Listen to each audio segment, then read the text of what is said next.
video, and today we thought we'd talk about what we do as far as fall preparation for the garden. I'm sure there's plenty of videos out there, lots of different things. Not trying to claim ours is the best, just trying to claim this is what we do, and give you some options around, what we do after we rip out the plants. So today we're going to start off with a rake. If you look where I'm at, I'm standing in an area that's covered in sheep manure. This is what we get about every 3 to 4 days. It ends up being usually a wheelbarrow and a half to 1 wheelbarrow, but every week we get at least 2 to 2.5 wheelbarrows out of this area. So Luke and I will work together. We'll get this all scraped up, and then we'll show you with it in a minute here what we do.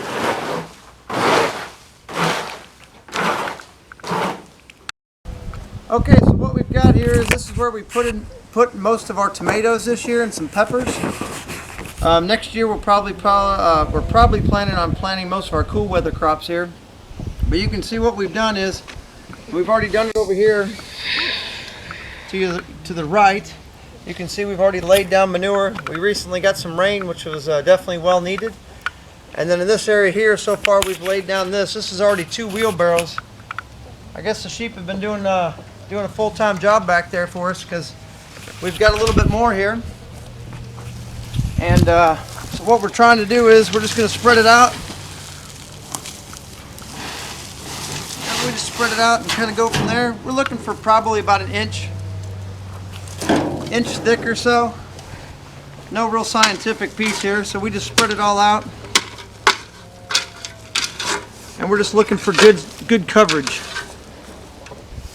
And all we're looking to do is, like I said, just put about 1 inch of manure across this whole garden. We'll probably put a little bit more around back where our asparagus is. We'll probably put 3 to 4 inches there. In the summer, we already put some additional manure down there, a couple inches, but they definitely like a lot of that fertilizer. And then where the onions are down low and the strawberries, we'll put just a little bit of top coating on those also. Now the other thing I want to share with you is, so all this material that we pulled out of this garden, which was all the tomatoes, vines, and all those things, you can see them, they're all right down into here. And if you look in the back here to the left, you can see that's all of our okra.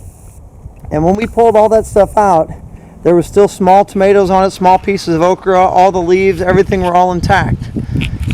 But what you had was just a big mountain, and that mountain was probably this tall, if not higher, and covered this whole 8 by 5 section.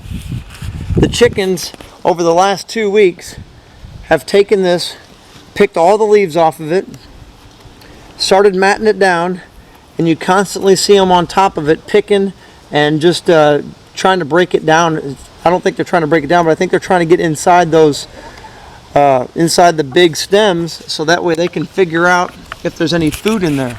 And as they do all of that for us, what that does so nicely is that gives us what we kind of consider our top coat and our platinum fertilizer. So as the chickens continue to work this area, it'll be about another month and a half, 2 months, they'll have this all worked down to a fine powder. And that fine powder then Luke and I will rake up and shovel out, and we'll hopefully get anywhere from 7 to 10 wheelbarrows. And we'll just sprinkle that across the top of 2 or 3 of our gardens. And that, I would say, is probably our best fertilizer that we get. Our sheep manure, I'd say, is our second best.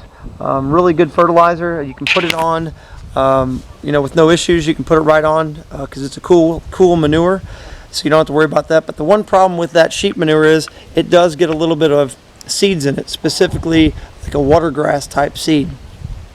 So I know some people are going to tell you, why don't you compost it? Why don't you do this, that, and the other with it? Because that'll break down those seeds.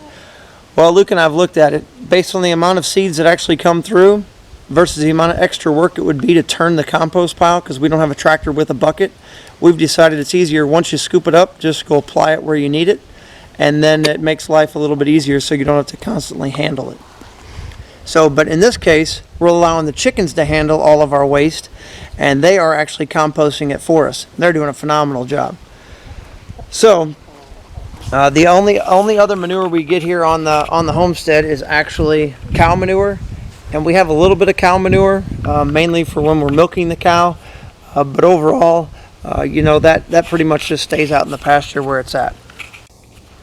Okay, so the final piece that we're going to do here is if we go back to the garden area. So after Luke and I finish this all off, like I said, we've got most of this down and covered. So we're just over 50% covered with this garden. We'll go ahead then and cover this whole garden with probably an inch or two of hay. And then that'll allow it to sit all winter. That manure will just continue to break down. That hay will come down on it, and we'll be ready to plant. This is a no-till garden. We just put the vegetables right in, and we're good to go. Thanks for watching. Hopefully this gives you some ideas to do on your homestead. Allows you to repurpose, your manure and then all of your foliage from your garden. Hope you have a great day. Thanks for watching. Shalom.